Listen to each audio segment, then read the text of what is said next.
estado acompañando desde la primera mesa hasta este momento. Y ahora nos queda nuestra última mesa que va a ser moderada por Gabriela Gallegos, que pues también es parte del PUEA, es nuestra encargada de redes, también tiene mucho contacto con los contenidos de K-pop. Y pues bueno, Gaby, sin más preámbulo, te doy la palabra para que puedas empezar con la moderación de esta última mesa. Gracias. Muchas gracias, doctora. Pues me sumo a las felicitaciones, me sumo también a los agradecimientos al PUEA y a la doctora Nayeli por invitarme a participar en esta mesa como moderadora. Les doy la bienvenida a esta última mesa titulada Fandoms y su importancia en la diseminación de los productos culturales coreanos, que bueno, complementa un poco lo que ya hemos visto a lo largo de todas estas mesas y de la conferencia magistral, ¿no? Veíamos un poco en la conferencia magistral acerca de la resignificación de los espacios y la construcción de sentidos, y creo que eso explica mucho, o se explica mucho, ¿no? A partir de la existencia de estos fandoms, o explica la existencia de estos fandoms, ¿no? En este sentido, pues quiero presentar a la primera ponente de hoy, que es Andrea Barajas, cuyo tema es apropiación cultural a través del K-pop. Bueno, Andrea es egresado de la licenciatura en Desarrollo y Gestión Interculturales con preespecialización en el área de gestión del patrimonio cultural. Sus principales áreas de investigación están relacionadas al impacto de productos culturales coreanos, principalmente el K-pop, en las juventudes mexicanas. Por otro lado, también se ha desenvuelto en el área de los museos, haciendo énfasis en la mediación dentro de estos espacios culturales. Entre 2015 y 2016 formó parte del Comité de Planeación y Organización de la Segunda Jornada de Cultura Japonesa, Yukio Mishima, 90 años de su natalicio. En 2017 participó en el segundo coloquio de estudios asiáticos que se llevó a cabo en la Facultad de Filosofía y Letras de la UNAM. Cuenta con una certificación en interpretación en museos e instituciones culturales por parte del Consejo Nacional de Normalización y Certificación de Competencias Laborales. Y desde 2017 ha colaborado como mediadora en museos como el Museo Interactivo de Economía MIDE, el Foro Valparaíso y el Museo del Palacio de Bellas Artes. Actualmente ella se desempeña como coordinadora de mediadores en el Museo del Palacio de Bellas Artes. Pues sin más preámbulo, te doy la palabra, Andrea, y te recuerdo que cuentas con 15 minutos para tu presentación, y en cuanto estemos aproximadamente 2 minutos de que acabe el tiempo, voy a alzar mi manita para que no haya mayor interrupción, pero para que también sepas, ¿vale? Muchísimas gracias. Pues como comentaba Gabriela, yo voy a hablar sobre la importancia de la apropiación cultural por parte del K-pop. Creo que últimamente o en los últimos años hemos escuchado la apropiación cultural como algo negativo, pero yo me he enfocado principalmente a verlo de una manera un poco más positiva y a ver todos estos efectos dentro de las vidas de las jóvenes consumidoras de K-pop. Aquí es muy importante hablar desde el Hallyu. El Hallyu, muchos de nosotros lo conocemos como la ola coreana, todos estos productos culturales que vienen de Corea del Sur, el K-pop, los K-dramas, últimamente vemos un poco de K-sports, e-sports, y una variedad infinita que se ha ido añadiendo. Aquí principalmente yo me enfoco en el K-pop, pero pues obviamente no podemos ver el uno sin lo otro, siempre van a venir como de la mano, y esto creo que también es muy importante, y esto también lo podemos ver como el gobierno de Corea del Sur lo ha tomado como algo muy positivo para ellos, enfocándonos, bueno, a mí me gustaría enfocarme principalmente en esto de la marca país. ¿Qué quiere decir esto? Pues es esta idea en el que tenemos una imagen positiva de un país en específico. Antes, pues no era tan conocido si quiere escuchar Corea del Sur. Ahora en los últimos años, a partir del 2012 aproximadamente, que es cuando más se ha escuchado de este país. Aquí lo importante es que a partir de ciertos elementos, como ya lo habíamos mencionado, a partir del Hallyu, pues empieza a cambiar la imagen o empieza a a surgir el nombre de este país. Aquí también es muy interesante que nosotros observemos que pues regularmente en cuanto a industrias culturales o que estaban relacionadas a entretenimiento, pues regularmente podríamos ver de Estados Unidos o de Europa, también ya más relacionado al K-pop o a la música, perdón, pues podríamos pensar a lo mejor hasta en agrupaciones como Big Time Rush o como One Direction. Entonces nos imaginábamos ese tipo de boy bands o hacia más hacia los años 90 los Backstreet Boys, por ejemplo, o NSYNC. Y creo que en un principio, pues nadie se imaginaba el impacto del K-pop, ¿no? Era muy raro encontrarlo, sobre todo aquí en México y en América Latina, pero pues poco a poco, gracias a pues toda la tecnología, las redes sociales, YouTube, pues ha tenido una gran diseminación, ¿no? Entonces aquí, por ejemplo, pensemos en cuando llega a México a través de la televisión abierta en 2002 con los K-dramas. ¿No? Pues es bastante interesante ver cómo poco a poco se van consumiendo, y aquí lo interesante es lo que ya mencionaba de que no podemos ver un elemento sin el otro. Aquí voy a hacer una relación entre K-dramas y el K-pop, la música. ¿Por qué? Porque para nosotros ahora es algo muy común, pero pues esta relación que tiene la música con lo que está pasando en cierta escena, a lo mejor en el drama. Aquí también lo interesante es como en muchas ocasiones pues los idols, ¿no? Que así se le conocen a estos artistas en específico en el K-pop, pues participan dentro de estos dramas. Las personas que pues hacen estos dramas pues esperan que tengan un mejor rating gracias a la participación de estos artistas, o en muchas ocasiones los grupos de K-pop pues participan en los soundtracks de estas tramas. Desde aquí podemos nuevamente ver esta idea de que no están separados el uno del otro, que siguen siendo estos productos culturales dentro de una industria tan grande que es el Hallyu. Como ya lo mencionaba, pues esta idea de que llegan a partir del 2002 a México, y pues posteriormente los conciertos con Shia Junso en el 2002, el 6 de septiembre del 2012, y a partir de ahí hasta entonces, hasta este año, pues tenemos más de 50 conciertos. Aquí también nos damos cuenta cómo eh, pues se ve que la propia Corea del Sur, bueno, más que Corea del Sur, perdón, pues todas estas agencias se dan cuenta que el mercado mexicano o el mercado latino es bastante importante. En un principio pues no se nos tomaba en cuenta, era muy raro, era a veces nada más giras en Estados Unidos, en Canadá, pero nunca se fijaban en América Latina, pero poco a poco se fueron visualizando.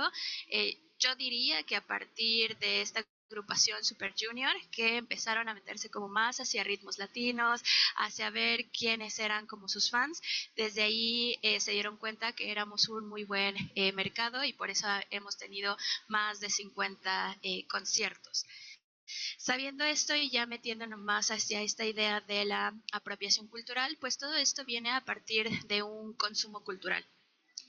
La importancia del consumo cultural es esta idea de que no los fans no consumen por consumir, no ven un objeto de sus idols solamente como algo monetario, sino es como de este vaso me costó, tiene la imagen a lo mejor de un idol de K-pop y me costó 500 pesos. No, eso no es lo importante, sino lo importante es esta idea de cercanía que van construyendo los fans del K-pop hacia pues estos idols, ¿no? Lo que se conoce más como las relaciones parasociales, donde pues se cree o da esta sensación de cercanía con el idol, en esta idea de a lo mejor si yo veo un programa de variedades donde están comiendo ramyeon, donde están comiendo kimbap, kimchi, están tomando soju, pues yo como fan quiero experimentarlo para sentirme de alguna manera cercana, sabiendo que él está viviendo en Seúl o en Corea del Sur, yo estoy aquí en México. ¿Cómo puedo tener esta sensación de cercanía con estas personas? Y aparte de esta sensación de cercanía, el tener en cuenta o también experimentar esta idea de que lo conoces de alguna manera. Esto también se da por algunos programas o reality shows o estos programas de supervivencia en donde vemos a los trainees desde que, antes de debutar, a todas estas personas antes de debutar se les presenta y pues empiezan a hacer estas relaciones sí, parasociales, en que sientes que tú conoces a esa persona y esto también va a hacer que lo apoyes y que sigas consumiendo sus productos. Pero como mencionaba, la importancia no es este consumo tal cual de productos, sino como esta gratificación que a los fans les da el consumir todos estos productos, el ir a lo mejor a un supermercado coreano y comprar algunos dulces que vieron en algún drama. Últimamente creo que está muy de moda esta combinación del somek, que es un poco de soyu con cerveza. Es algo que se encuentra mucho en reality shows o en K-dramas. Entonces esto es muy interesante el verlo cómo las fans buscan nuevamente esta cercanía. Y aunado a esta cercanía, pues ya está esta idea de la apropiación, como bien mencionaba al principio, en muchas ocasiones se ve como algo negativo, que se saca de algún elemento, se saca de la cultura original para apropiarla a la nuestra y en muchas ocasiones se ve como una falta de respeto, pero en este caso yo lo veo como esta idea de cómo el impacto que tiene esta apropiación en la vida de cada uno de los fans, principalmente aquí en México. Cómo recae en la creación de relaciones, ¿no? En muchas ocasiones, pues puede que lo actualmente ya está más normalizado, pero a lo mejor a principios del 2012, 2013, pues que no era como tan común, mucha gente sufría bullying, entonces cuando conocías a otra persona que también le gustaba el K-pop, pues sentías esta relación de cercanía, sentías como algún tipo de hermandad, también en los mismos fandom, aquí lo interesante también en estas cuestiones de identidad, pues una es que te puedes reconocer en otra persona, pero al mismo tiempo te diferencias de otra. Entonces aquí la creación de identidades también es muy importante porque pues se ve reflejado en el día a día. Como les comentaba, pues esta idea también de sentirnos parte o de algo en esta ocasión, pues en cuanto a los fandoms, ser parte a lo mejor del fandom de BTS, las ARMYs, o a lo mejor de Monsta X, las Monbebés, ¿no? Y una infinidad de fandoms, aquí como nuevamente esta idea de hermandad que ya mencionaba, la creación de vínculos. Aquí también yo realicé una investigación en donde preguntaba también a varios fans del K-pop qué era o cómo lo hacían parte de su día a día. Entonces ellas también mismas mencionaban, pues ahora desde que yo soy fan del K-pop, pues no falta cuando voy al súper, no falta que yo vaya y compre ramen. Entonces ya tiene que ser algo parte de mi despensa, ya mi familia también lo consume. Aquí algunas diferenciaciones que ellos también hacían es como yo como fan del K-pop pues trato de utilizar palillos. Aquí nosotros en México pues no estamos acostumbrados a utilizar palillos, pero pues es algo nuevamente con esta idea de vivir una experiencia muy parecida a lo que los idols viven. También pues hemos escuchado a lo mejor del skincare coreano, entonces también a veces se mencionaba que preferían comprar productos que vinieran de Corea, algunas de ellas también mencionaban que compraban productos que fueran promocionados por sus idols, las mismas marcas de skincare pues contratan a los idols para hacer promoción de estos productos sabiendo que van a tener mayor retribución. Pero pues aquí lo interesante es ver cómo las fans tratan de obtener estos productos que vengan de Corea, aunque no se cierran a que a lo mejor si ven una BB Cream de Garnier, pues utilizarlo porque pues desde un principio esta idea de la BB Cream viene desde el skincare coreano.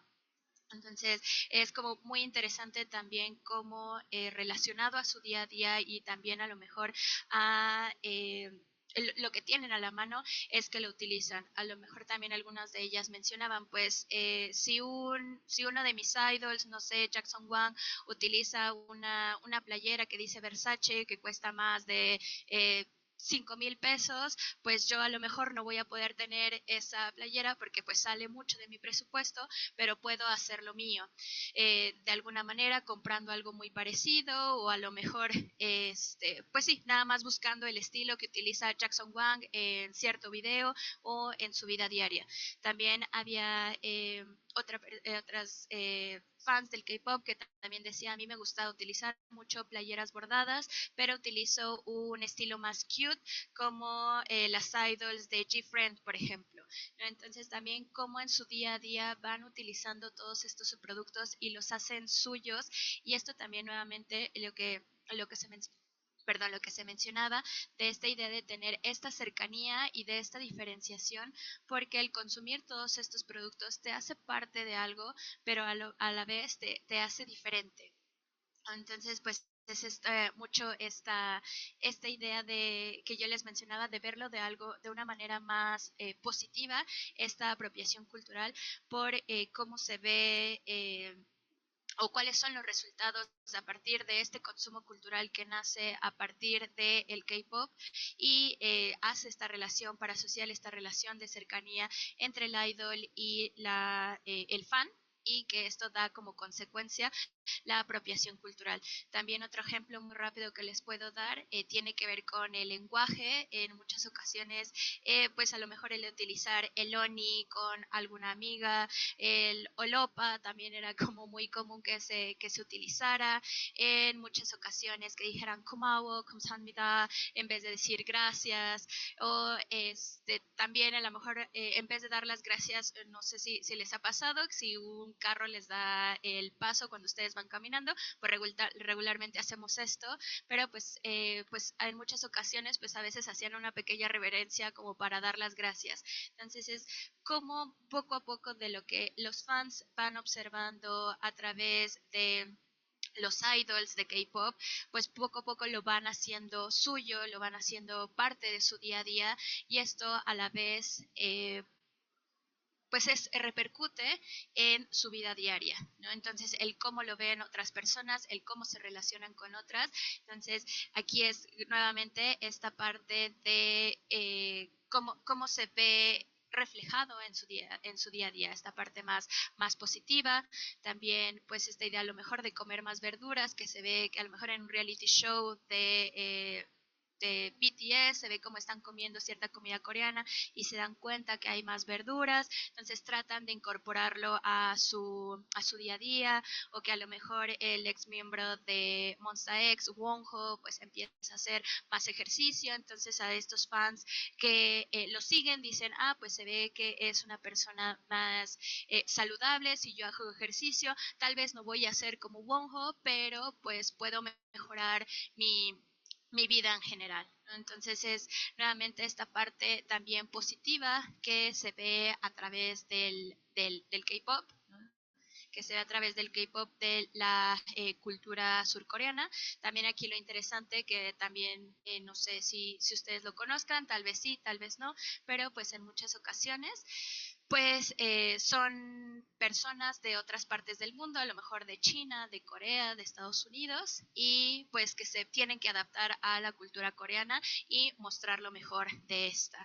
Pero pues para terminar, deberíamos también hacer una reflexión si se puede ver como algo positivo o si yo específicamente busco como ver esta apropiación como algo positivo, pero tenemos que hacer esta reflexión de que al fin y al cabo es un producto cultural, es una industria, entonces no tenemos que tomarlo todo como nos lo muestran, sino hacer una reflexión de que se busca hacer una imagen positiva de Corea del Sur, que obviamente no está mal, todos los países buscan hacer eso, pero pues sí pensar a lo mejor en este consumo de si realmente los idols como nos los presentan, pues son realmente pues estas personas. Muchas gracias, Andrea. Sí, pues efectivamente creo que eso es algo que de lo que mencionas, ¿no? La importancia de esta, bueno, la apropiación cultural, como la estamos viendo, hace mucho, ¿no? De la creación de estas identidades, porque pues las personas como fans a final de cuentas están formando parte de un todo, ¿no? De un conjunto de personas que en este caso comparten eh, sus mismos gustos, ¿no? Me gustaría también, si hay tiempo para la parte de preguntas y respuestas, a lo mejor preguntarte desde el otro lado, ¿no? ¿Qué pasa con la apropiación cultural que hacen a lo mejor como productos los idols o la música, o también, sobre todo los idols, ¿no? En la música que hacen de apropiación cultural como parte de, pues, de algunos elementos de otras culturas o identidades subalternas, ¿no? Para la incorporación dentro de un estilo musical, dentro de la incorporación de una identidad musical o como grupo, ¿no? Entonces, pues a lo mejor si tienes una respuesta, sí me gustaría para la parte de preguntas y respuestas, ver si lo podemos revisar. Pero en lo mientras, quiero dar tiempo a la siguiente participación, que en este caso es Claudia Aguilar, con el tema de los fans del Hallyu y su influencia digital. Eh, bueno, presento rápidamente a Claudia. Ella es doctora en Ciencias Sociales por el Colegio de San Luis, el Colsan, y maestra en Derechos Humanos por la Universidad Autónoma de San Luis Potosí. Su investigación doctoral, Expresiones del Hallyu en México, dinámicas de soft power, apropiación y participación de fans en espacios virtuales y presenciales, analiza la influencia de la ola coreana en el consumo cultural de los fans mexicanos, explorando sus implicaciones en la globalización, la identidad y el poder blando. Ella cuenta con experiencia en análisis cualitativo, etnografía virtual y estudios de recepción cultural. Su trayectoria combina el análisis académico con la gestión cultural, la educación, los derechos humanos y el trabajo con juventudes. Ha colaborado en proyectos con Korea Foundation y ha participado en la organización de eventos de difusión cultural en San Luis Potosí. Además, su investigación sobre la cultura popular asiática y la construcción de imaginarios sociales en América Latina contribuye al entendimiento del Hallyu como un fenómeno global que reconfigura narrativas culturales y genera nuevas dinámicas de consumo y participación juvenil en contextos locales. Bueno, Claudia, te doy la palabra y te recuerdo pues que tenemos 15 minutos para tu participación. Muchas gracias. Gracias. ¿Me podrías decir, por favor, si ya se está compartiendo? Sí, ya se ve. Nada más si la podrías hacer más grande para que la podamos ver en pantalla completa, por favor. Listo. Muy bien. Bueno, pues muchas gracias. Y bueno, voy a empezar sin más porque el tiempo es muy poco y creo que la información es demasiada. En primer lugar, pues me gustaría contextualizar brevemente el enfoque de la investigación doctoral que desarrollé para que se pueda comprender con mayor claridad el propósito de esta ponencia, así como el marco teórico y metodológico que la respalda. En este sentido, lejos de abordar el Hallyu únicamente como un producto de exportación, esta investigación se enfoca en la experiencia concreta de quienes lo viven, lo organizan y lo resignifican en su día a día. Este trabajo parte de la inquietud por entender cómo los productos culturales son resignificados por jóvenes mexicanos, quienes no solo consumen, sino que también organizan, reinterpretan y reproducen estos contenidos en sus entornos cotidianos a través de una metodología cualitativa que incluyó entrevistas semiestructuradas, observación participante, etnografía virtual y grupos focales. La investigación explora los espacios donde el Hallyu adquiere sentido, no solo como un entretenimiento, sino también como una experiencia vivida, una forma de relación social y una herramienta de autoexpresión e identidad. En particular, el trabajo de campo lo que permitió fue observar cómo el fandom en México articula prácticas que van desde la creación de eventos y redes de apoyo hasta expresiones de activismo, producción fan-made, emprendimientos y todo esto vinculado al Hallyu y una reflexión crítica sobre su papel como consumidores locales. Bueno, asimismo también explora algunas de las tensiones que van a emerger en esta experiencia, ¿no? Con esto me refiero a la idealización de Corea del Sur como un modelo aspiracional, hasta las contradicciones que hay entre los discursos promovidos por los productos culturales y la realidad cotidiana de los fans. Como ya sabemos, pues yo sé que hay gente que lleva aquí desde la mañana, el Hallyu ha trascendido las fronteras de Corea del Sur para convertirse en un fenómeno cultural, con los fandoms desempeñando un papel esencial, ¿no? Esto porque reinterpretan, pero al mismo tiempo ellos también difunden sus contenidos en sus contextos locales. Para entender este proceso es útil, por ejemplo, usar la teoría de la recepción de Stuart Hill. Esto destaca cómo las audiencias no solo consumen, sino que también decodifican los productos culturales según su experiencia. Este enfoque también sugiere que el Hallyu bueno, este enfoque también se puede conectar con la teoría de la hibridación cultural de Canclini, porque sugiere que el Hallyu se fusiona con las tradiciones y los valores locales, generando expresiones híbridas. En este caso, los fans, además de apoyar a los artistas, también contribuyen a la expansión global del Hallyu, siendo agentes creativos, según la cultura participativa también de Jenkins y la productividad de los fans de Fisk. Esto lo voy a desarrollar un poquito más adelante. Muy bien. Por un lado, me parece muy importante, y lo voy a decir brevemente, la llegada del Hallyu a México, ¿no? Eh, Dentro de mi tesis le explico desde dos vertientes y les digo, aquí lo voy a resumir muy brevemente por cuestiones de tiempo. La primera va a estar relacionada con los K-dramas, los cuales llegaron gracias a una estrategia del gobierno surcoreano que se dieron los derechos a la transmisión en la televisión abierta mexicana. Esto lo que permite es que muchas jóvenes se comiencen a interesar por los actores, especialmente por el actor Ayu Wook.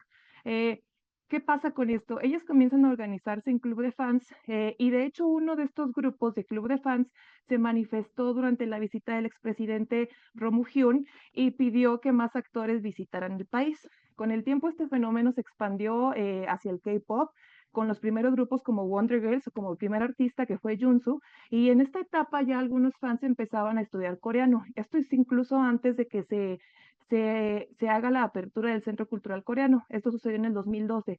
Para ese entonces, algunos de estos fans que les menciono comenzaron a colaborar como voluntarios promoviendo la cultura coreana en México. La segunda vertiente, que es la vertiente que yo le llamo un poco más underground, surge a partir de las Expo Comics y de las convenciones de anime. A diferencia de la estrategia del gobierno coreano con los K-dramas, los fans empezaron a descubrir el K-pop y los K-dramas en este tipo de eventos, ¿no? Estas convenciones empezaron a finales de los años 90 y ganaron mucha fuerza en los años 2000. Obviamente estaban centradas nada más en la cultura japonesa, sin embargo, con el tiempo se empiezan a descubrir nuevas formas, de diferentes formas, porque les digo, no me puedo detener mucho a esto, pero se empiezan a descubrir de diferentes formas los K-dramas y el K-pop. De este modo, el Hallyu creció de una manera interconectada, ¿no? Con fans migrando del anime al K-pop. Esto es importante, me parece muy importante mencionarlo, ya que los fans siempre han jugado un rol clave, ¿no? Ya sea como impulsores del Hallyu o como aliados de las estrategias del gobierno coreano. Muy bien. También me parece muy importante definir quiénes son los fans del Hallyu. Y para dejar de decir fans del Hallyu, yo les llamo fanlius, así les llamo en mi tesis. Para empezar, vamos a encontrar que los fans del Hallyu no son una masa homogénea, ¿no? Como ya deben de saber, ellos están organizados en distintos fandoms según el idol o el grupo al que eligen seguir. Hoy el fenómeno, este fenómeno desafía también la idea de que estos values solo son jóvenes, ya que es importante hablar que existe una diversidad generacional que predomina, ¿no? Adultos, especialmente mujeres y madres, también se interesan ya en los productos culturales coreanos, motivados por experiencias personales como los K-dramas o la música. Aunque las mujeres predominan, hay una notable diversidad identitaria. En este estudio, como les decía, se considera un fanliu a aquellas personas que consumen, pero de una forma constante y habitual, estos productos surcoreanos que están dentro del Hallyu, ¿no? Lo que implica una participación constante del fenómeno. Aquí me apoyo un poquito en Thompson cuando menciona que la diferencia entre un fan y un no fan es que ambos pueden ver los mismos programas o escuchar las mismas canciones. Sin embargo, los no fans no van a transformar su mundo, ni siquiera van a reorganizar su vida alrededor de estas actividades, ni van a integrar este interés en su sentido del yo. En este sentido me refiero a que productos como el K-pop y los K-dramas son muy fáciles de acceder últimamente. O sea, uno puede entrar a YouTube y puede entrar a Netflix y puedes caer con K-dramas como Boys Over Flowers o puedes escuchar Dynamite de BTS. Sin embargo, la diferencia es que para los fans estos contenidos van a desencadenar una respuesta emocional profunda y a partir de eso una reorganización de su identidad, como lo señala Thompson. Los fans no solo consumen, sino que van a integrar estos productos de una manera significativa en su vida. Muy bien. En cuanto, bueno, me gustaría decir que hay muchos niveles de participación de los fans, pero pues por cuestiones de tiempo me voy a enfocar únicamente a la virtualidad como un escenario clave. En este caso, los Fanlius van a integrar el Hallyu, como les dije, a su día a día de diferentes formas. Vamos a encontrar desde actividades fundamentales como ver K-dramas o escuchar K-pop, e incluso hasta participar y organizar eventos especializados en cultura coreana en K-pop. Y estas actividades no van a ser aisladas, sino que se van a entrelazar con su cotidianidad y se van a convertir en una parte muy intrínseca de su vida.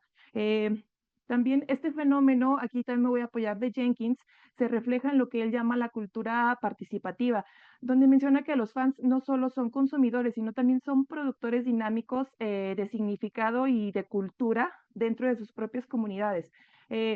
Mi investigación empezó justamente en la pandemia, la doctoral, pero desde antes yo ya estaba realizando alguna especie de campo. Sin embargo, como ya sabemos, por todas las restricciones impuestas por la pandemia, esta participación de los Fanlius se volcó totalmente al entorno digital. Esto lo que hizo fue fortalecer su organización y su visibilidad en línea, ¿no? Aunque no existía un contacto físico como tal, muchos fans en ese entonces destacaron que el sentido de comunidad seguía siendo profundo y muy significativo. Igual, esta transformación puede entenderse a través de la comunalidad desespacializada de Thompson, que explica cómo las comunidades se forman a través de experiencias compartidas en medios sin necesidad de tener una proximidad geográfica. Tras la pandemia, los Fanlius empezaron a mantener ya como que una especie de participación híbrida en las redes sociales como TikTok, como Facebook, como YouTube, espacios muy claves para, para compartir ese tipo de contenido digital y de organizar eventos. Esta integración de lo digital y lo presencial no solo amplió el alcance de todos los eventos locales, sino que también enriqueció la experiencia de todos los fans, donde les brindaba múltiples formas de participar dentro de la comunidad Hallyu. Jenkins menciona, por ejemplo, un caso muy similar con los fans del anime, ¿no? Él menciona que los fans del anime consumen contenido, pero no solamente eso, sino que también se organizan para la traducción, para compartir programas con otros fans. De manera análoga, los fanlius hacen lo mismo. Con el contenido coreano, obviamente, ellos traducen, comparten videos musicales, las transmisiones en vivo, los K-dramas, y esta organización que normalmente se hace digital asegura que este contenido llegue rápidamente a audiencias internacionales, como lo es el caso de México, ¿no? Y crea un compromiso colectivo que influye directamente en la proyección de sus idols o de sus grupos de K-pop y en la difusión de la cultura coreana. En resumen, para cerrar esta parte, la participación de los Fanlius es un compromiso activo, ¿no? Que va a estar contribuyendo a la configuración y a la promoción del Hallyu. Aquí me gustaría retomar las palabras de un autor que se llama Tulok, él menciona que los fans no pueden alterar los productos culturales. Sin embargo, ellos sí pueden reconfigurar el contexto en el que estos son recibidos y actúan como agentes esenciales en la expansión de la cultura surcoreana. Muy bien. Dentro de mi investigación también pude identificar varias facetas de ser fan y me gustaría destacar dos de ellas principalmente, ya que guardan una estrecha relación con la organización virtual. En primer lugar, quiero mencionar al fan promotor. Como he mencionado, los fans no solo consumen contenido, no se limitan a eso, sino que también promueven activamente a través de diversas plataformas sociales. Por ejemplo, muchos fans generan reseñas de K-dramas en YouTube o comparten recetas coreanas en TikTok o Instagram, o bien gestionan blogs y revistas digitales dedicadas exclusivamente al entretenimiento coreano. Estas prácticas no solo van a reflejar su entusiasmo, sino que también refleja esta capacidad que tienen ellos para influir en la percepción y en la difusión de la cultura coreana en contextos locales, como lo es el mexicano. Además de estas iniciativas que son autónomas, también podemos encontrar programas institucionales como el de reporteros honorarios, que es impulsado por el gobierno coreano, donde fans de todo el mundo se convierten en una especie de embajadores culturales. Estos fans lo que van a hacer es que escriben artículos, cubren eventos, en algunos casos incluso viajan patrocinados a Corea del Sur. Y esto demuestra cómo el trabajo desde redes sociales y desde las plataformas digitales puede conectarse directamente con iniciativas institucionales. En este caso, como menciona Jenkins, Los fans de hoy en día no se limitan por las fronteras geográficas, usan internet, forman comunidades y comparten contenidos y al mismo tiempo participan activamente en lo que él llama este activismo mediático. Así, en este sentido, los fanlius también son creadores, pero al mismo tiempo son intermediarios culturales que ayudan a expandir el Hallyu a través del mundo. Y me gustaría pasar ahora a la faceta del fan activista. Este es un fenómeno especialmente relevante, me parece, dentro del fandom, eh, pero me gustaría enfocarme especialmente al caso de ARMY. La comunidad global, que es la comunidad global de fans de BTS, ellos han desplegado formas de participación que trascienden el consumo tradicional de música o de la admiración por los idols, ¿no? Por los integrantes de BTS. Estas prácticas se convierten en expresiones de intervención con dinámicas sociales, políticas y culturales, donde se van a ir reinterpretar todos estos mensajes del grupo de BTS y los van a traducir en acciones muy concretas con un impacto real en su entorno. Este giro representa una ruptura en la concepción que se tenía muy clásica de un fan como un sujeto meramente pasivo o meramente consumista. En cambio, se va a tratar de individuos capaces de apropiarse simbólicamente de los contenidos y los van a dotar de nuevos sentidos y se van a movilizar, ¿no? En función de las causas que consideran significativas. Cabe aclarar, es importante esto, que no se trata de un fenómeno exclusivamente de ARMY, ¿no? Ya que es posible que esto exista también en otros fandoms del K-pop. Sin embargo, durante mi trabajo de campo, estas prácticas fueron particularmente visibles dentro de ARMY, lo que justifica centrar el análisis en este caso específico a partir de lo que observé directamente. En los últimos años, ARMY ha demostrado muchas formas de activismo digital altamente organizado, con campañas de recaudación de fondos, por poner algunos ejemplos, apoyo a movimientos sociales, proyectos comunitarios a escala global. Este tipo de participación también se puede analizar a través de Jenkins con el concepto de imaginación cívica. Y también autores como Alvarelo lo han ampliado, ¿no? Lo que sugieren ellos es que los fandoms pueden convertirse también en espacios fértiles para el desarrollo de una conciencia ciudadana. Esta imaginación cívica lo que va a implicar es la capacidad de imaginar como formas más justas y empáticas de vivir en comunidad. Esta se cultiva en espacios afectivos, como en este caso lo son los fandoms, donde circulan todos estos valores, estas narrativas, estas experiencias, y que son compartidas, ¿no? Y al mismo tiempo refuerzan el sentido de pertenencia y el compromiso social. En el caso de ARMY, esta imaginación se va a articular en una red transnacional de fans que se inspiran por los mensajes del grupo, como ya les había dicho, para movilizarse. En la investigación que realicé, este tipo de prácticas, yo las englobo como el efecto BTS, que rápido les voy a contar que solamente el efecto BTS alude a la inspiración colectiva que el grupo genera como al impacto personal también que moviliza a todos sus fans, a todos sus seguidores, porque hay fans mujeres y hombres, hacia acciones concretas. Los fans no solo se van a limitar a consumir, sino que van a co-crear y lo van a difundir y van a contribuir a una movilización colectiva en torno a estos intereses comunes, ¿no? Tal como lo menciona Jenkins. Este Perdón, activismo Claudia, se va ya a caracterizar. podemos ir cerrando, por favor, ya estamos un poco Claro. sobre el tiempo. Muchas gracias. Claro, ya estoy cerrando. Este activismo rápidamente se va a caracterizar por ser horizontal, colaborativo y descentralizado. Finalmente, ya para terminar,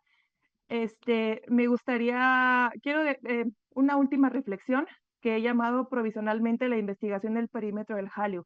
En este caso sabemos que el Hallyu ha sido impulsado por las estrategias del gobierno surcoreano que han sabido posicionar al país a través de sus productos culturales. Sin embargo, más allá de estas políticas, lo cierto es que la participación y la organización y la promoción que realizan los fans sí constituye una fuerza real que va a movilizar y va a expandir este fenómeno de forma global. Aunque estas dinámicas de fans no siempre se encuentran dentro de los marcos oficiales, están transformando activamente la manera en la que se vive y en la que se circula el Hallyu. Este perímetro al que yo me refiero marca entonces estos límites de cómo se representa Corea del Sur a través de sus productos culturales como el K-pop, los K-dramas, el cine, etcétera. Y aunque estas expresiones han proyectado una imagen poderosa y atractiva, también pueden reforzar visiones idealizadas, ¿no? Que dejan fuera muchas tensiones sociales, desafíos económicos y complejidades políticas. Es por eso que el perímetro del Hallyu creo que no solo limita, sino que también restringe. Reconocerlo no va a apagar el entusiasmo ni la pasión, sino que va a ampliar la mirada y nos va a invitar a disfrutar del Hallyu con una conciencia un poco más crítica y finalmente pues creo que nos desafía a explorar más allá de la imagen idealizada que consumimos, abriendo caminos hacia un entendimiento más profundo y genuino. Listo, muchas gracias. Muchas gracias a ti. La verdad es que está bastante interesante todo esto que planteas. El estudio, por supuesto, de los fandoms no es algo nuevo y creo que aterrizarlo al caso de los fans del Hallyu o a estos fanliu, como tú los denominas, es bastante pertinente en la actualidad. Creo que es algo que vale la pena tener en cuenta, ¿no? En todos estos espacios, ¿no? Y creo que justamente la expansión, hablando de pertinencia, hablando de la expansión de estos fandoms, también podría hablar de un proceso de maduración de estos fandoms que pues precisamente da pauta a estos procesos de crítica y autocrítica y resignificación de estas dinámicas, ¿no? Que van formando lo que son los fans en diferentes lugares, ¿no? Los fandoms de Latinoamérica y de México son diferentes a los fandoms, a los fans de otros países. Pues muchas gracias, esperamos que para las preguntas y respuestas también tengo algunas cuestiones ahí que me gustaría plantear, pero también vamos a dejar la participación de las demás personas que están aquí, que ya veo bastantes, bueno, ya veo algunas preguntas aquí, ¿no? Y bueno, finalmente me gustaría darle la palabra a Adriana Robledo, que va a presentar el tema Prácticas de consumo y uso social del Hallyu a través de redes sociodigitales por parte de los fandoms en México. Rápidamente les cuento que Adriana Robledo es licenciada en Antropología Social por la Universidad Autónoma Metropolitana de la Unidad de Iztapalapa. Es maestra en Comunicación y Cultura Digital por la Universidad Autónoma de Querétaro, México, y actualmente es estudiante del doctorado en Ciencias Sociales y Humanísticas del Centro de Estudios Superiores de México y Centroamérica de la Universidad de Ciencias y Artes de Chiapas, en México, y estudiante de maestría en Estudios Coreanos de la Universidad del Salvador, en Argentina. Ella ha participado como ponente y comentarista en diversos espacios relacionados con la promoción y difusión de la cultura coreana y los estudios coreanos en México y Latinoamérica, entre los que destacan el Círculo Mexicano de Estudios Coreanos, el Seminario de Sociologías de Asia del Centro de Estudios Sociológicos de la UNAM, el Círculo de Estudios sobre Subcultura Japonesa en México de la ENA, en el área dedicada a Corea, y en el Centro de Estudios de Asia y África del Colegio de México, así como el proyecto de periodismo digital TikTok News de Hannah Dultalk a Han Sem de Colombia.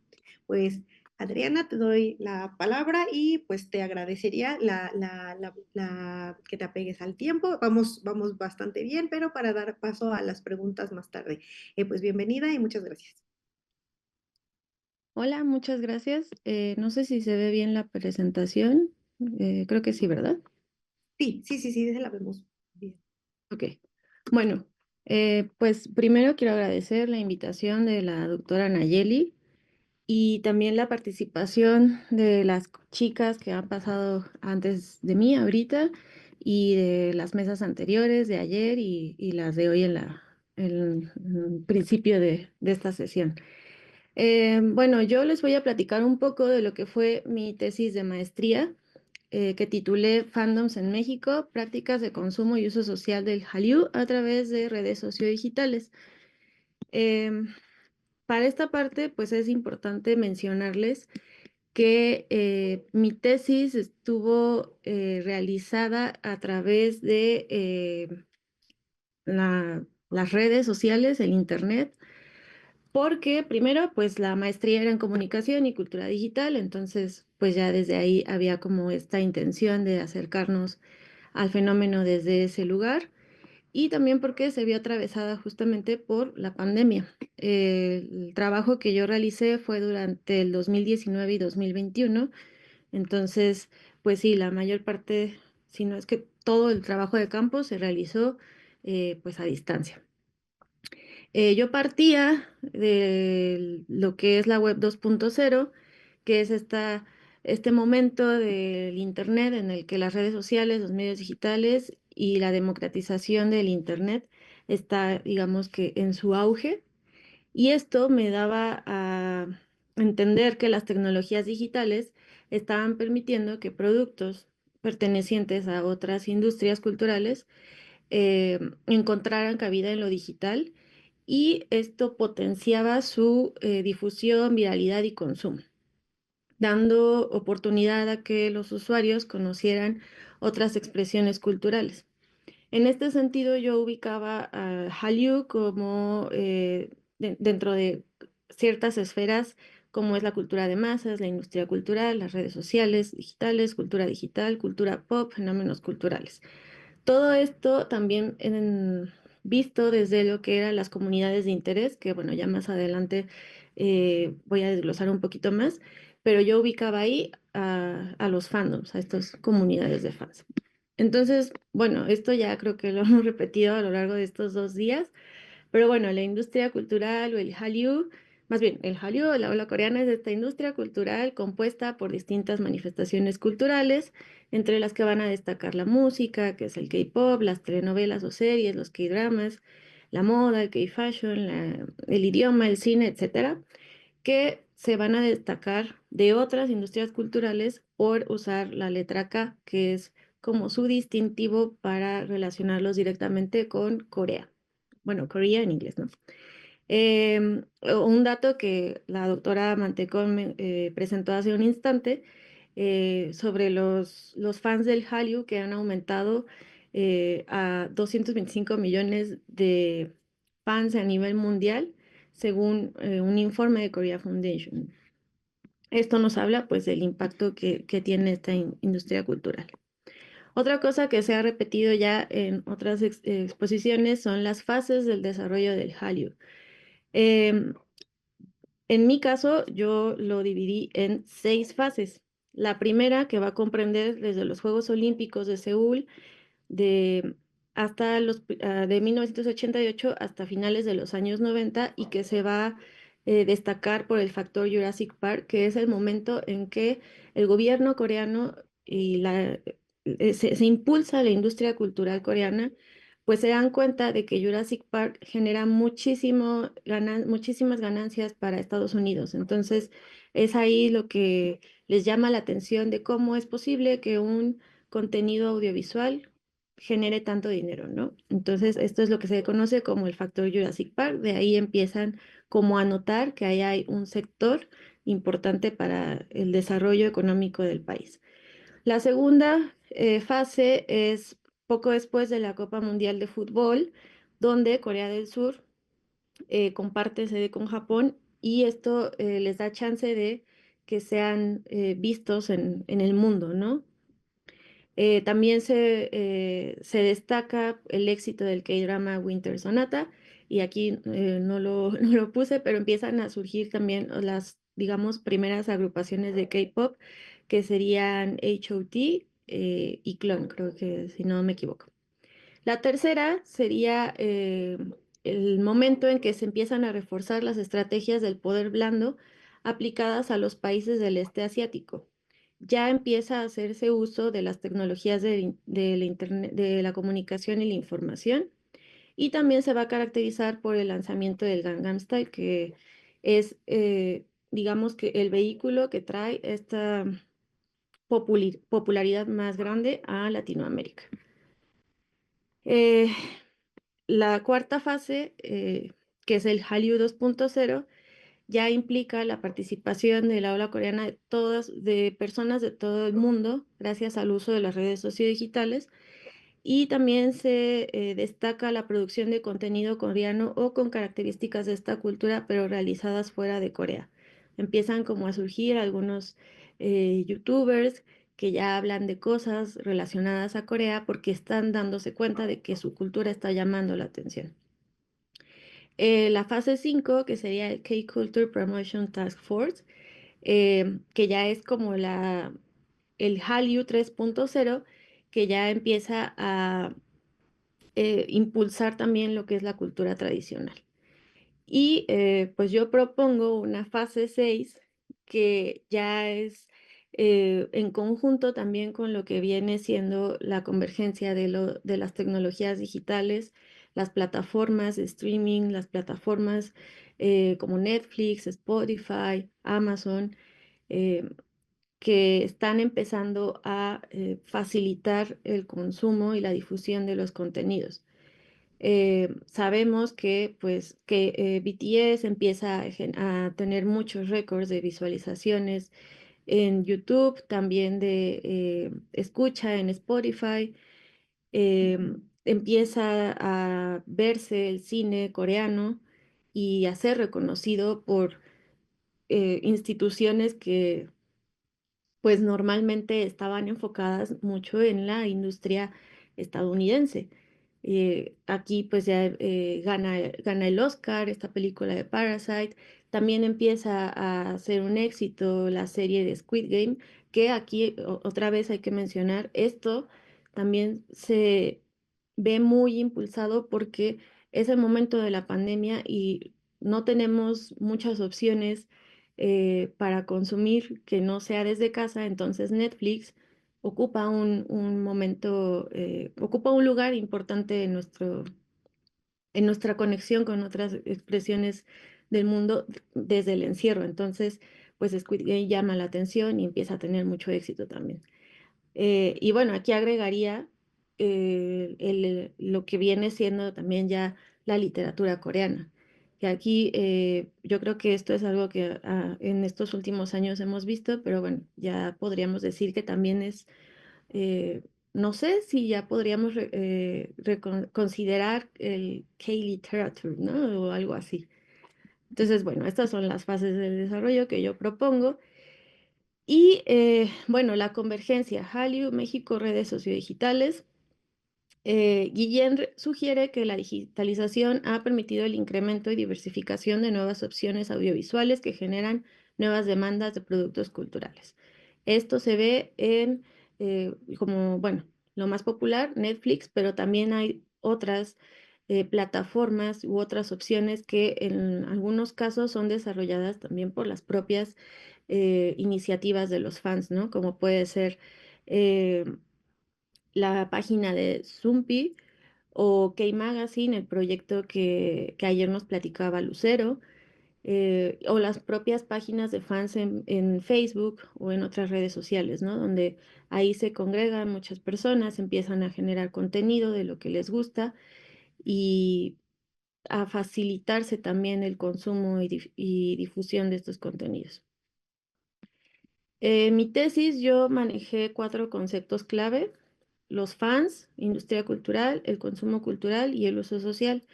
Los fans, un poco lo que ya venía platicando Claudia, creo que era, en la presentación anterior. Eh, en mi caso, pues sí, yo lo tomaba desde la propuesta de Thompson, entender que el fan es una cuestión de grado, de un grado en que el individuo se orienta a sí mismo hacia ciertas actividades, productos, géneros y empieza a reformular su vida en consonancia. La industria cultural la retomé desde la propuesta de García Canclini, eh, y que, bueno, yo destaco que son medios portadores de significados que dan sentido a las conductas, cohesionan o dividen a las sociedades. El consumo cultural, eh, como mi trabajo estaba enfocado en los fans, yo tomé también este concepto desde una mirada de quien lo trabajaba, desde los fans también, ¿no? Que es de Fisk. Y él habla de una actividad que implica la discriminación entre productos y lo que es objeto de actividad fanática y lo que no. Y el uso social yo lo construí, digamos, desde el valor de uso, el objeto cultural y cómo, sí, cómo usamos lo que consumimos para relacionarnos con otras personas, para marcar diferencias o similitudes, comunicar y representar. Bueno, ya para apurarme, yo hice una etnografía virtual en la que identifiqué a 3 comunidades de fans en Facebook y también lancé una encuesta en la que obtuve 177 respuestas y realicé algunas entrevistas semiestructuradas, las cuales me dieron chance de analizar cosas, como hay códigos culturales que se comparten entre los fans, códigos que ya son reconocidos dentro de la comunidad Hallyu, ¿no? Como estas palabras, uni, nona, opa, que ya son, o los gestos, ¿no? También. Identifiqué fandoms mexicanos que tienen presencia en redes sociales, que en ese momento eran muy activos y que representaban puntos de encuentro para otras personas que buscaban integrarse a este tipo de actividades.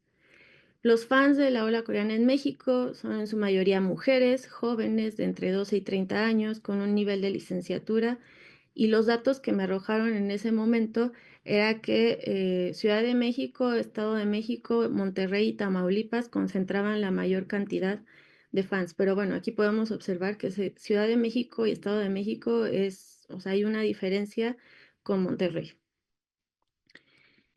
Otra cosa que yo descubrí fue que los fandoms se dividen también como en otro tipo de comunidades, la fanbase o la fanpage, que tienen ciertas tareas que los diferencian de los otros, ¿no? Ahorita más adelante les voy a explicar un poquito de eso. Las prácticas de consumo, bueno, consumen más K-pop, le siguen los K-dramas, pero también hay interés por consumir mercancías relacionadas a sus idols, ¿no? Está el iStick o también las mercancías fan-made, las que las propias fans crean y en algunas ocasiones regalan, pero también pues se ha vuelto una alternativa laboral, ¿no? En el objetivo 4, pues como lo mencionaban también en las exposiciones anteriores, hay un acercamiento a la cultura coreana tradicional o digamos que lo más coreano, que sería la gastronomía, el idioma, empieza como a integrarse a la vida cotidiana, el comer kimchi, ¿no? O el comer con los palillos, el quitarte los zapatos cuando entras a tu casa, el interés por aprender el idioma, para entender las canciones, para poder traducir también las canciones y compartirlas con otros fans. Y el cuidado, el K-beauty, también empieza a ser parte de la vida cotidiana de estas personas. Eh, y la otra cosa era que yo me di cuenta de que el consumo no era nada más bueno, ya lo sabíamos, ¿no? Pero no era una actividad nada más económica o que reuniera a la gente en torno a un objeto, ¿no? También generaba un sentimiento de pertenencia y por tanto había un compromiso hacia ese lugar donde se sentían ya que pertenecían. Y en este sentido, bueno, había una negociación entre cómo ibas a apoyar a través del consumo, si sabías que también el consumo generaba a lo mejor problemáticas de índole, pues sí, problemáticas hacia los idols o las idols, ¿no? Porque hay mucho trabajo, porque están, o sea, están en dietas estrictas, etcétera, ¿no? Entonces, había una negociación ahí de cómo apoyas sin afectarlos, pero sí, entonces un compromiso que era constantemente cuestionado. Eh, bueno, las actividades de fans, creo que algo que hemos notado a lo largo de las exposiciones es que el fan del Hallyu es diferente al fan de otras expresiones y también es diferente por la cuestión del acceso a las tecnologías. Y esto a mí me dio a reconocer ciertas actividades de fans que tienen esta convergencia, ¿no? La traducción y edición de contenidos, ser parte de comunidades de fans y administrar estas páginas, impulsar proyectos en pro de los artistas, compartir los contenidos con otras fans, esto que también pasó mucho en la pandemia, ¿no? Conciertos en línea, no todas y no todos podían pagar el boleto para conectarse, entonces hacían como estas reuniones en casa de alguien o a lo mejor transmitían de manera ilegal el concierto a través de otra cámara para que quienes no podían pagar estos boletos pudieran también ser parte de este momento y que además es algo que sigue pasando. O sea, vas a un concierto de K-pop y hay quien está transmitiéndolo en vivo a través de celular, ¿no? Y lo puedes ver en la cuenta de Instagram de la comunidad de fans. Entonces, estas actividades pienso que sí se han iniciado mucho en el fandom del K-pop, pero que han permitido ser porque está el uso estratégico de las tecnologías, un uso estratégico que hace la industria, pero que también se está haciendo desde las fans y los fans. La compra de mercancía oficial y no oficial, entendiendo que también eso ha sido un problema, o era un problema hace unos años, creo que ahora ya es menos, porque pues es más caro traerlo desde Corea, te cobran el envío, te cobran en aduana, entonces había que organizarse para que alguien pudiera hacer un envío más grande y esos cobros no fueran tan caros, o a la posibilidad de que alguien pudiera ir a Corea y comprarlo desde allá, ¿no? Entonces, Perdón, también esto nos Adriana, si habla. puedes por favor ir cerrando porque ya estamos sobre Sí. el tiempo. Muchas Ay, gracias. perdón, perdón. No te- Bueno, la otra parte, pues los grados de fanatismo, creo que eso también es algo que yo noté durante el trabajo de campo. Hay una necesidad de sí legitimar que eres fan de algo en estas comunidades, pero tampoco llegando a un extremo que se vuelva a ser un fan nocivo, ¿no? Bueno, los tipos de fans en la era digital se dividen en muchas tareas, ediciones, administración de páginas, etcétera. Bueno, falta mucho. Una parte también necesaria, creo que hay que mencionarlo, hay un lado oscuro del fandom. Ya se hablaba hace rato un poco de este racismo que que se sufre la comunidad asiática, pero también que se refleja incluso dentro de las comunidades de fans, ¿no? Anoche creo que estaba viendo unos comentarios de unas chicas que ya están formadas para entrar a un concierto, creo que es de Stray Kids, y todas decían como, ah, son las fans argentinas, ¿no? Como concierto de Zen. Entonces también hay una, claro, no todo es color de rosa dentro del fandom del K-pop. Eh, la idea, las nuevas masculinidades o cómo estamos viendo ahora el ser hombre, el ser mujer a través de lo que estamos consumiendo de lo coreano. Y bueno, una categoría de análisis que que estoy desarrollando todavía, que es el fangagement, una cosa de compromiso e interacción desde el uso y acceso de las redes sociales y lo que permite esto, y la interacción en términos de que también es algo que se regresa y es algo muy común en el K-pop, ¿no? Los idols, las idols están publicando, de alguna manera interactúan desde, no sé, desde transmisiones en vivo, etcétera, para mantener una cercanía con sus fans, algo que creo que también es muy característico del K-pop, pero que no es exclusivo, o ahora creo que ya no es tan exclusivo. En fin, pues sí, hay una transformación de las prácticas de consumo a través del acceso, por el acceso y uso de las TICs. El Hallyu en la vida cotidiana impulsa también el aprendizaje y el conocimiento de otra cultura. eh, y hay también un desarrollo de habilidades tecnológicas, una alfabetización digital que se ve impulsada por el gusto o cariño que se tiene a estos artistas. Y ya, perdón por haberme extendido tanto. Muchas gracias. No entiendo, es bastante pues interesante. Son investigaciones muy innovadoras que pues vale la pena rescatar en estos espacios siempre, pero pues justamente por lo mismo de que son muy innovadoras, resultan bastante atractivas para muchas personas y pues hemos estado teniendo bastantes preguntas, entonces pues me voy a esta parte. Bueno, esta es para Andrea Barajas, que, bueno, ¿cómo define la ponente la noción de apropiación cultural? En términos de cómo se categoriza y con qué referencia. Por favor. Perfecto, muchas gracias. Pues básicamente eh, sería esta idea, o cómo lo defino, esta idea de la apropiación, es justo como esta acción de apropiar o hacer tuyo algo de o un elemento de otras culturas, aquí siendo muy específicos en la cultura coreana, por parte de los consumidores de K-pop, donde el efecto de o el impacto de esta acción tiene que ver más con la parte simbólica, lo que ya hablábamos de las construcciones de las identidades, el aspirar a ser a lo mejor como los idols, las conexiones significativas tanto con otros fans, con familiares, amigos, o también esta diferenciación con otras personas.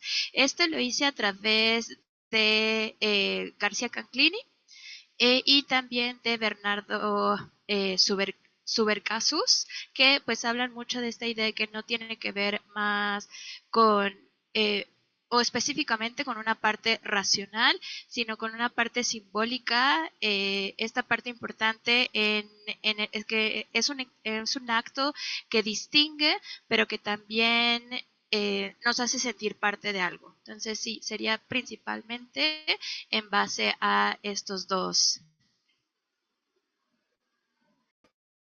Sí, muchas gracias, Andrea. Bueno, la siguiente pregunta es para Claudia.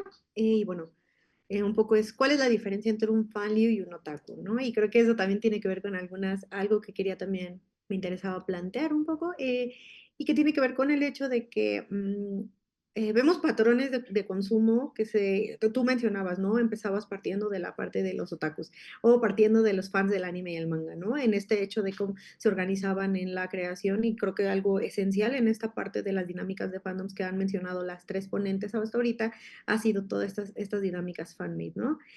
Por ejemplo, en el caso destaco un poco también en el caso del fandom chino actualmente y sobre todo por la participación, el impacto que están teniendo también en este circuito, ¿no? De consumos culturales, como es el caso de la la licencia de literatura de libros, de novelas contemporáneas de artistas chinas que, bueno, la licencia en español que está hecha por Norma se está basando en traducciones y en traductoras que en su momento eran fanáticas o que hicieron estas traducciones fan-made y que ahorita están siendo como contratadas por igualmente las personas que crean las artistas gráficas, artistas que realizan estos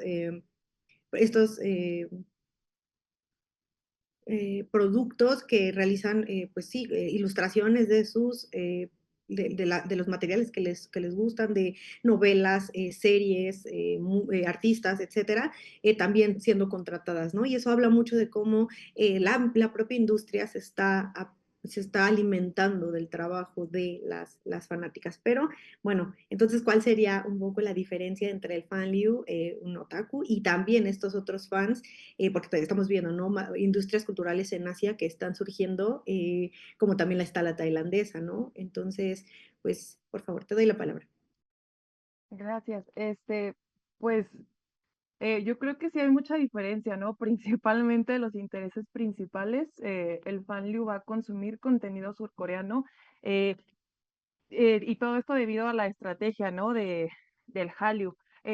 Por el caso del otaku, pues el otaku su principal interés y consumo va a ser hacia lo japonés, hacia toda esta ola de Cool Japan, el anime, el manga, los videojuegos, pero es importante mencionar que ya no están, o sea, si desde los años 2000 había una interconexión, ¿no? O sea, de la gente que fue otaku y fue conociendo eh, el K-pop o los K-dramas, porque también es importante mencionar, y no me dio tiempo en la ponencia, que en algún momento los artistas surcoreanos como BoA, por ejemplo, se me viene a la mente, o TVXQ, agrupaciones así eran intérpretes de canciones de anime. Entonces, esto es lo que hace que para algunos otakus que escuchaban, por ejemplo, el J-pop o el J-rock, estos artistas no fueran tan indiferentes, ¿no? Entonces había como mucha esta conexión de algunos artistas coreanos que mandaban a Japón y eran súper famosos, ¿no? Entonces se empieza a dar esta conexión. Creo que actualmente todavía hay más, están más interconectados.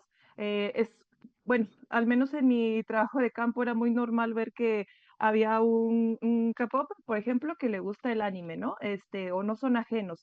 Eh, en este caso, también quisiera decir que hay una percepción social que yo creo que ya está cambiando un poquito, ¿no? El otaku antes era como un término que tenía como una connotación negativa, ¿no? Incluso a finales de los 90, inicios de los años 2000, y era visto como una connotación muy negativa, eh, como pues no me gustaría decir qué connotaciones, pero pues se sabe, ¿no? Y creo que eso ya ha cambiado, ¿no? Pero creo que a diferencia de eso, el Fanliu tiene como una connotación y la sigue cambiando, por supuesto, ¿no? Como más cool, como más moderna, ¿no? Incluso en las vestimentas, ¿no? Su forma de vestir es totalmente diversa, y al mismo tiempo yo creo que hacia donde todo esto va ahora es hacia lo tailandés, ¿no? Hacia esta producción BL y GL, creo que hacia allá va.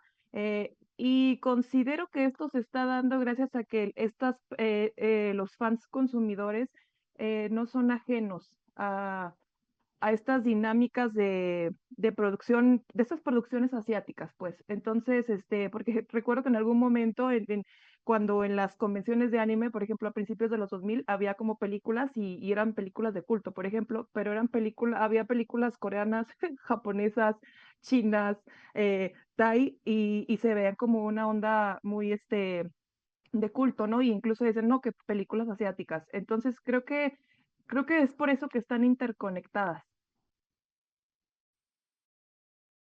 Sí, muchas gracias. Claro, no podemos hablar de una, pues de algo aislado, ¿no? Estamos hablando de redes muy complejas, de fandoms que crean estas redes, que son muy complejas, la interacción social en sí misma lo es. Entonces, como que vamos a encontrar patrones, vamos a encontrar justamente una cultura que se alimenta y se está en constante cambio a través de estas otras dinámicas, ¿no? Entonces, voy a darle la palabra a...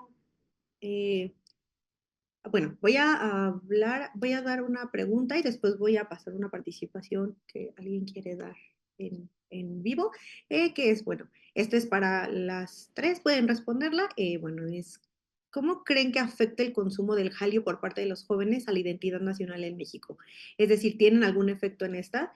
Y bueno, a mí me gustaría complementarlo con las noticias que ocurrieron hace unos 2 meses sobre el caso de esta niña de secundaria, Fátima, que bueno, creo que sí, bueno, contextualizando un poco, que parece fue víctima pues violenta de bullying que la llevó al hospital. Y justamente muchos de estos fandoms en activismo también digital se pronunciaron, ¿no? En contra de estas acciones, en acabar con este tipo de crímenes de odio. Y creo que también eso habla mucho del reforzamiento de esta identidad y toda la maduración de estas identidades como fandoms. Entonces, bueno, no sé, les doy la palabra con base en el orden en el que empezaron a participar.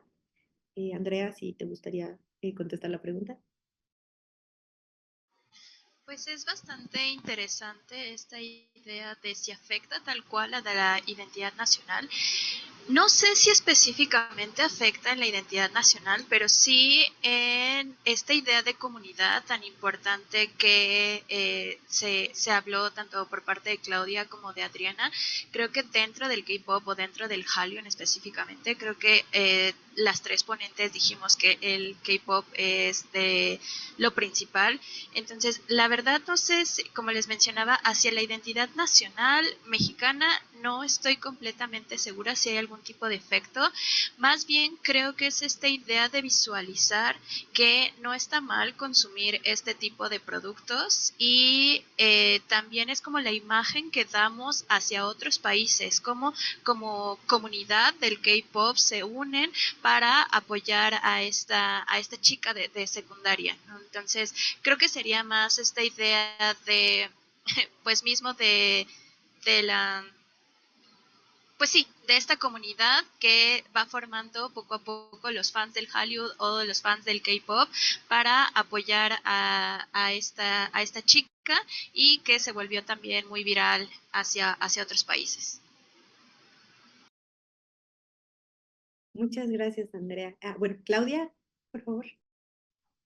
Sí, pues a mí me gustaría decir que yo creo que identidad mexicana en las juventudes ya no es tanto como la que uno solía pensar, ¿no? O sea, está en constante transformación y probablemente está muy híbrida porque no solo hay fans del Hallyu, ¿no? Fans hay de todos lados y hay personas que apropian, y resignifican su día a día. Yo no lo pensaría como algo que afecta sino más bien que transforma para algo positivo. Si bien es cierto, yo ya les había mencionado y yo lo menciono por ahí, hay un consumo aspiracional, ¿no? O sea, que puede ser negativo como positivo. Pero en muchos casos, o sea, dejando de lado todo lo que ya sabemos que se romantiza el Hallyu de ciertas formas, creo que, y lo podemos ver en este activismo que hay, ¿no? O sea, y voy a poner de ejemplo a Army, porque yo creo que todos debemos reconocer que Army es un nuevo actor político muy fuerte. Este, están transformando muchas cosas de su cotidianidad, ¿no? Entonces, yo considero que de algún modo los está motivando a diversas cosas, ¿no? Por ejemplo, aquí seguramente la mitad de los que estamos aquí tenemos una aspiración académica gracias al Hallyu, ¿no? Hay gente que trabaja de diversas formas, está, por ejemplo, Lucero con K-Magazine, y gente que tiene diferentes proyectos. Entonces yo no lo vería como algo tan negativo. Y sobre lo que mencionas de cómo se unen todos los fandoms en estas causas sociales, específicamente la niña de la secundaria. Sí creo que es muy lamentable, pero creo que a fin de cuentas empezó a generar una unión de esta comunidad Hallyu, ¿no? Si de por sí en algún momento se pudo haber sentido como fraccionada, porque también es cierto que se pelean entre fandoms y se pelean durísimo, ¿no? O sea, también tiene su lado negativo, ¿no? Creo que lo que está haciendo esto de formar una comunidad fuerte, que es lo que a lo mejor en ese tiempo no había con los otakus, que decía hace rato, ¿no? Que había como una connotación negativa, a mí me parece en cierta forma positivo, ¿no? Que por supuesto, claro que hay cosas que los fans aspiran y no son tan buenas, ¿no? Pero por eso hay que mantener como una mirada crítica. Ay, muchas gracias. Sí, justamente creo que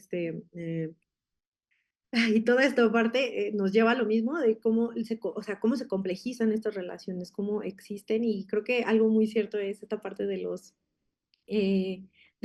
otakus, que a lo mejor esta parte de la comunidad, esto último que mencionabas, esta parte de la comunidad tiene que ver mucho algo que se ve en las críticas que están surgiendo ahorita por parte de estos fandoms, ¿no? Que a lo mejor desde afuera puede verse un poco muy reactivo, un poco muy radical el hecho de que impacte tanto cuando hay escándalos de los idols, cuando hay escándalos de abuso sexual, escándalos de otro tipo de comportamientos, ¿no? Y son impactantes, ¿no? Son impactantes para alguien que pues está creando una identidad, está resignificando toda su vida en torno a estos idols, ¿no? Y un poco como no existe este sentido de comunidad tanto con los fandoms con el fandom del anime y el manga, por ejemplo, porque a lo mejor no se siguen a personas reales, ¿no? Ahorita hay también un debate sobre hablar y respetar la integridad física de los idols, ¿no? Entonces, creo que es bastante interesante todo esto. Bueno, ahora me gustaría darle la palabra. Tenemos una participación en vivo que alguien quiere darla. Hola, buenas tardes. Muy interesantes todas las ponencias. Dice programa universitario, pero me llamo Michelle. Yo quería hacerle una pregunta a Adriana Robledo. Voy a hablar un poco desde mi calidad como, de acuerdo a su clasificación, como fan que dejó de ser fan. Eh, Ahora que hablabas de los consumos y sobre el consumo de toda esta mercancía oficial y todas esas cosas, pues he sabido que toda esta mercancía oficial suele ser muy costosa, ya sea pues por todos los impuestos y todo lo que implica, que de hecho comparándola con años atrás cuando recién empezó todo, pues ya no es tan cara, pero sigue siendo costosa. Yo he notado en fans más jóvenes y justo en la red Twitter, bueno, X, que suele ser como motivo de acoso o bullying, por así decirlo, el hecho de que algunas fans no compran la mercancía oficial. O sea, he oído de algunos casos que por no comprar la mercancía oficial son discriminadas. Pero personalmente he notado que suele ser como en núcleos de fans mucho más jóvenes, entre 15 y 20 años, y entre más grande seas, pues como que le dejas de tomar importancia a eso, pero digo, eso es lo que yo he visto de manera empírica en mi día a día en mis redes sociales. Y pues mi duda es, no sé si tú que has hecho una investigación más formal, con más metodología, has notado si hay como un cierto rasgo de edad o de condición específica que conlleve a este tipo de actos, pues ciertamente un poco intensos que rozan igual, retomando tu clasificación, pues en el ámbito de ser un fan tóxico.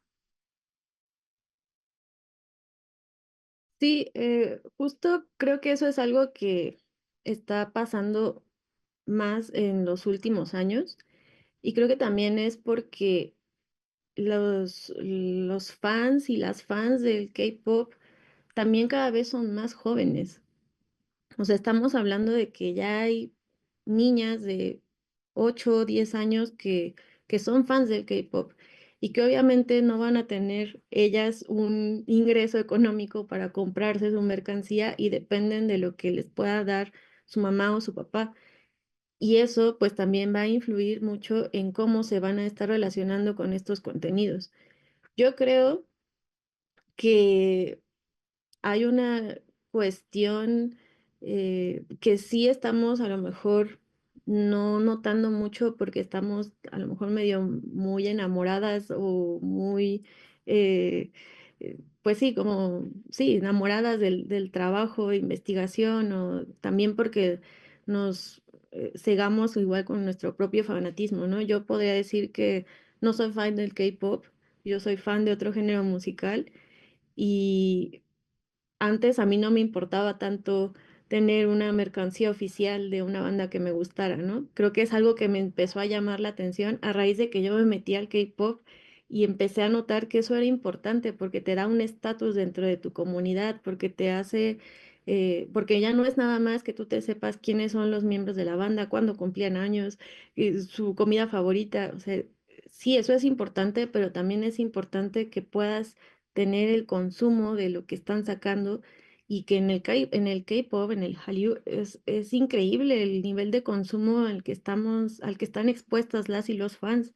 O sea, porque no es nada más que sacan un disco o que vienen en un concierto, te sacan productos de papelería, que si en McDonald's sacaron la hamburguesa, o sea, estás constantemente bombardeada por consumo, consumo, consumo, consumo, y si tú no tienes, entonces ya no eres tan fan, ¿no? Cuando a lo mejor ser fan no es nada más el tener cosas de un artista, ¿no? Es que a lo mejor, pues sí, te interesas por aprender algo más de su cultura, como es este caso del idioma, ¿no? Pero también qué implicaciones tiene aprender el idioma. No es para, o sea, no es lo mismo estar en la Ciudad de México y tener un montón de opciones donde puedas ir a aprender coreano que estar en Chiapas, como ayer mencionaba Carolina donde la oferta es completamente diferente porque incluso el acceso a tecnologías es muy diferente en el centro. Y tampoco es lo mismo estar en Monterrey, donde estás, o sea, en frontera norte, donde no te va a salir igual de caro el envío, ¿no? Entonces, pienso que sí, es algo que está pasando mucho ahora, sobre todo con fans más jóvenes, porque a lo mejor no dimensionan lo que implica generar este gasto de compra de mercancías, porque no lo hacen directamente ellas o ellos, ¿no? Lo hacen a través de familiares o se los regala algún tío en un cumpleaños y también, y quienes tienen la posibilidad, pero quienes no, también van a entender que eso igual sí les va a afectar, pero lo van a, no sé, pienso que ahí eh, es un trabajo de contención que no nada más tienes que hacerlo desde tu comunidad de fans, ¿no? Sino también como la familia que te va a acompañar en eso, que te va a decir, pues sí, igual te gusta esto, pero no nos alcanza para comprarlo, entonces, y eso no te define como una fan o no. ¿No? Creo que ahí es como un trabajo en conjunto, pero sí es algo que está pasando mucho y que probablemente yo no sé muy bien el caso de esta chica Fátima, pero no, o sea, no, porque creo que no, en realidad nunca salió bien como cuál fue el punto que detonó el acoso hacia ella, ¿no? Si era porque eran coreanos pues bueno, eso ya también es algo que justo hace rato la doctora Nayeli lo platicaba, ¿no? Como hay una tendencia a ser racistas hacia lo asiático, ¿no? Que se mantiene, ¿no? Solo que ahora pues ya también, ya no nada más son chinos japoneses, ¿no? Son chinos japoneses coreanos. ¿No? Pero si fue por eso, bueno, es una cuestión, no sé, diferente tal vez. Pero si fue porque no tiene dinero para comprarse cosas, entonces también hay una falla dentro de las propias comunidades de fans que están reproduciendo esas violencias, ¿no? Y que están reproduciendo esas prácticas que en lugar de hacer que la comunidad se vuelva fuerte y se vuelva lo que tanto pregonan, según, porque además lo hacen también bajo el nombre o las letras de sus grupos, pues es que no lo están haciendo y no lo están, eh, igual, no lo están extrayendo como creen que lo están haciendo de las personas que admiran, ¿no? Ahí creo que también habría que hacer una mirada muy crítica y un acercamiento muy crítico como propios fans de qué es lo que realmente estamos extrayendo de lo que tanto nos gusta, ¿no? Y si realmente lo estamos reproduciendo de esa forma o estamos haciendo esta discriminación textual de lo que nos conviene sí y lo que no, no, porque entonces, pues yo me compré todos los discos de BTS, pero eh, eso ya me hace más fan. Pues yo creo que no.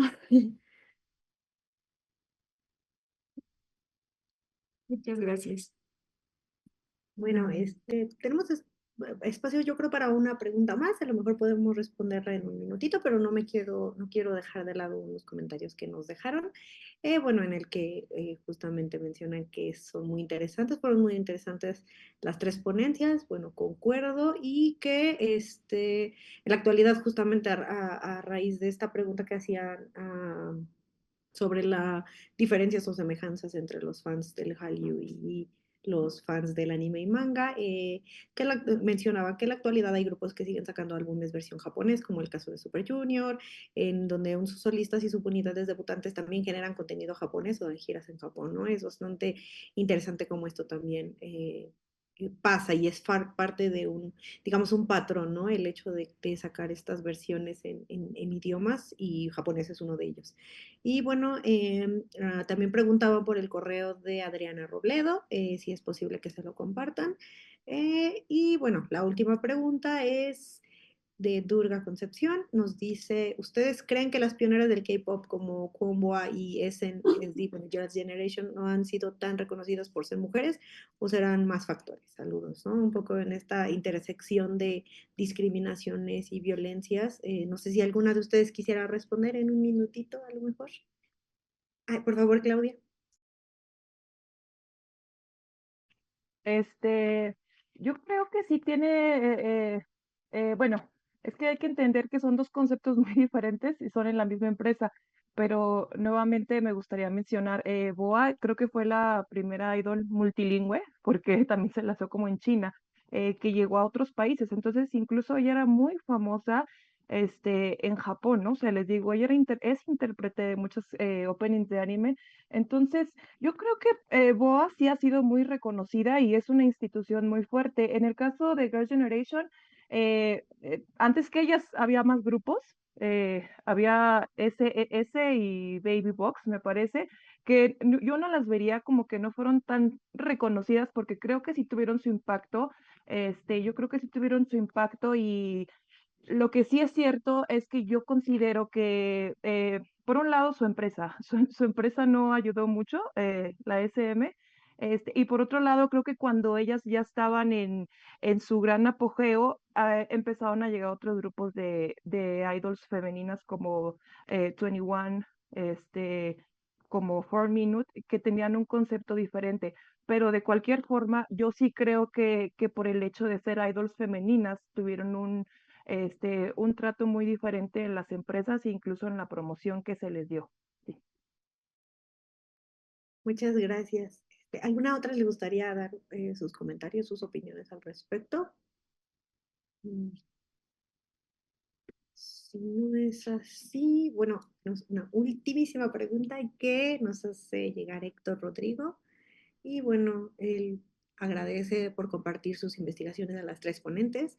Y bueno, pensando en la reproducción de comportamientos violentos hacia dentro de las comunidades, ¿creen que es un fenómeno donde podemos ver cómo los valores del producto original, como por ejemplo el poder suave, son ignorados en entornos locales? Es decir, que forma parte de la negociación entre la identidad local y los valores importados. Eh, ¿Les gustaría responder algo sobre esto?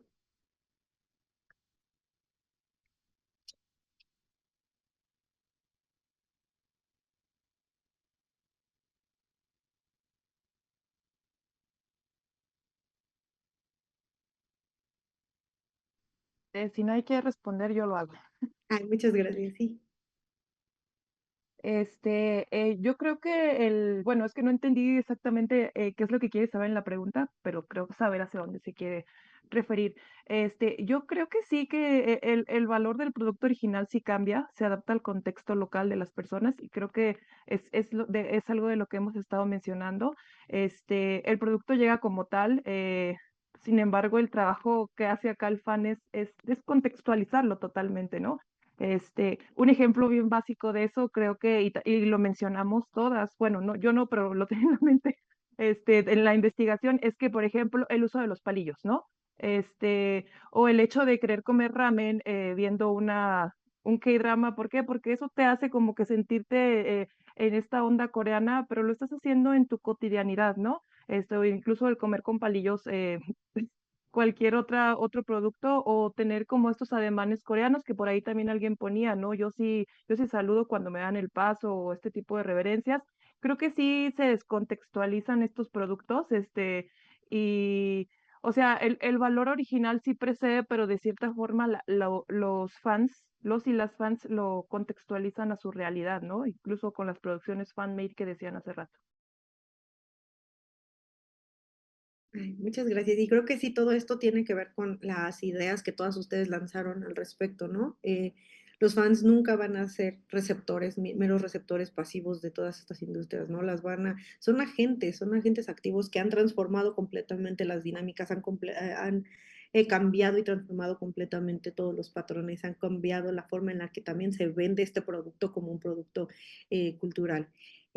Pues estamos ya sobre el tiempo. Tenemos una última pregunta que es un poquito, pues, algo polémica, hablando de justamente los fandoms. Bueno, es qué opinan acerca del muy famoso dicho BTS Paved the Way, referente a quien abrió las puertas a otros grupos, a los diferentes mercados internacionales, que ha provocado mucho revuelo en la comunidad K-pop. Bueno, creo que es una pregunta bastante compleja, que bueno, algo tenemos muy poquito tiempo ya, pero bueno, se las vamos a hacer llegar a las ponentes aquí, porque ya estamos pues cerrando. Nuevamente les queremos agradecer muchísimo su participación, su asistencia. Ha sido un coloquio bastante dinámico. No hubiera sido posible sin la participación de todos ustedes que muestran el interés que tienen en esto. Quiero recordarles que mañana tenemos una jornada cultural a la que, bueno, aquí es en Ciudad de México, es en Ciudad Universitaria, en el CEPE. Y pues vamos a tratar de tener una charla aterrizada con la doctora Nayeli en la que va a ser pues bastante más cotidiana, una charla más informal, en la que justamente es para aterrizar todas las experiencias de todas las personas que vayan a venir. Y bueno, también vamos a tener una pequeña dinámica de dibuja a tu idol, en la que pues son completamente bienvenidas de traer cualquiera de sus photocards o de lo que tengan. Doctora, le doy la palabra y muchas gracias nuevamente. Muchísimas gracias, Gaby, por esta moderación en esta mesa que creo que finalmente llegamos al corazón de lo que hace latir todo este movimiento. Quiero agradecer, igual que lo ha hecho Gaby, a todos y a todas las que han participado con nosotros. Nos emociona mucho ver que les ha gustado el evento, que han estado con nosotros hasta esta última mesa, casi a las 7 de la noche.